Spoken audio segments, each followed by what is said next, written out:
Jeremy Lin's story can literally come fresh out of a movie. The whole Linsanity streak is one of the most intriguing stories in hoop history. Lin for the win! So we'll break down exactly how Linsanity unfolded, how Lin's game changed during it, and we'll find the smallest details that made him turn up on the entire league. This is really a story about confidence that every hooper and fan can learn from. Let's break it down. Before February 4th, 2012, Jeremy Lin had only played 9 games with the New York Knicks, averaging less than 6 minutes per game. He hadn't scored more than 9 points in a single game. He'd been floating around from the Warriors to China to the Rockets to the D-League and barely had a sure contract with the Knicks. But then comes the 3:35 mark of the first quarter in Lin's 10th Knicks game. The Knicks were desperate for solid minutes on their third game in 3 nights, so Lin checks in the game. He's coming in. Jeremy Lin, and you're a pretty big ovation. And Linsanity starts here. At first, Lin played a very solid, safe game. Notice how crisp these passes are. Turnover for the Nets. Nice feed inside. Jeremy Lin drives and finishes. Once again, Which is why Lin only had 1 turnover in this game compared to 25 points and 7 assists.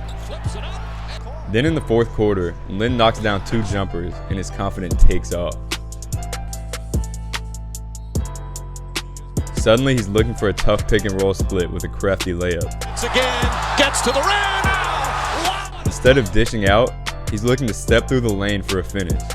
And he's dribbling around, probing for the dagger layup on Darren Williams, one of the best point guards at the time in the NBA. Again, the crossover, the basket, puts it up, puts it. Jeremy, career highs across the board. New York in Madison Square Garden. This confidence rises into the next couple games against the Jazz and the Wizards. Lin is still playing somewhat safely and not taking a ton of risks. He takes what the defense is giving him, especially on screens. Watch as he comes off slowly, holds the defender off, then attacks. But he's cooking too. He obviously feels more comfortable getting all the way to the rim and finishing. Straight times. He's automatically looking downhill on the pick and roll. And he's getting to the paint and making great dimes down low. And he comes out of these games with 28 and 23, with stuff like this happening. Lin has to put it up. Bang! There it goes. The magic of Jeremy Lin continues. But right when we think we've seen peak Lin, he turns it up to a notch that no one had ever expected when he steps into MSG against Kobe and the Lakers. He knocks down 3 jumpers to start the game. And once again, this gets his confidence sky high. Development. He'll get there quicker. And once you're attacking downhill and feeling good with your jumper, it opens up everything. On the floor. Lin likes the open floor, spinning, puts it up and banks it in. And notice how much arc Lin gets on his jumper here. This is a sign of confidence in a lot of players, because they're just letting it go in rhythm without thinking about it much. Then the rest of that next couple weeks is history. Lin is coming off screens way more aggressively. He's looking to score first and pass second. Just check out the difference between these 2 plays, just a few games apart. In his first big game against the Nets, he hesitates before attacking. But here, after a few great games, he sees the wide open lane and he's already looking to attack before the catch.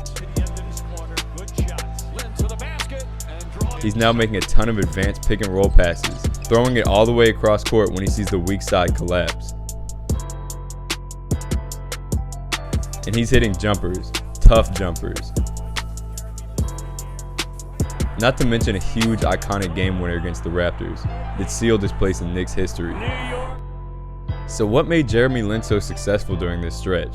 First, Lin's finishing during the stretch was extremely impressive. Especially when you're not really athletic compared to NBA big men, it's absolutely vital to keep your eyes on the rim during a contact or acrobatic finish. As they say, eyes make layup. He also created a ton of contact on finishes, which let him make up for any athletic deficiencies down low.